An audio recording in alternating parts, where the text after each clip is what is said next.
But we all have traditions, and like I love what you said. We all have an aesthetic. The choice of wearing cutoffs and a ratty polo, or a tank top or something, and you think it doesn't matter. And it's like, I mean, sure, it doesn't matter. We're not talking about salvation, but that's one thing that I notice so often. People, they boil everything down to just this pure, quote unquote, gospel salvation. Are you saved by it or not? Are you saved or not? Are you going to heaven or not?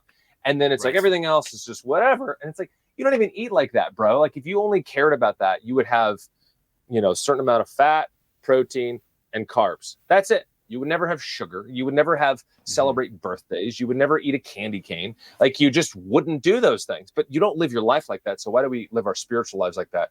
It's nonsense. Yeah. It's silly. It drives me nuts, as you can tell. You hit on a good point with the gospel-centered movement, where that's been the story of the past several decades, where you have this recovery of Calvinism and solid biblical soteriology.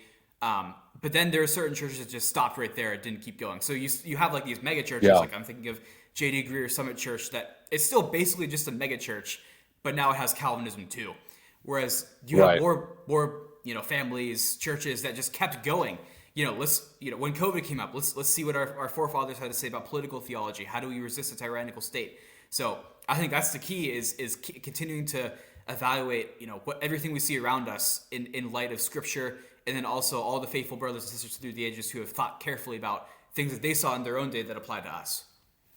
Yeah, no, that's good. I think that's the key, is being rooted in history. I mean, we have a historical faith. Christ came in a physical body. He lived, he died, he resurrected in a physical time and a particular year.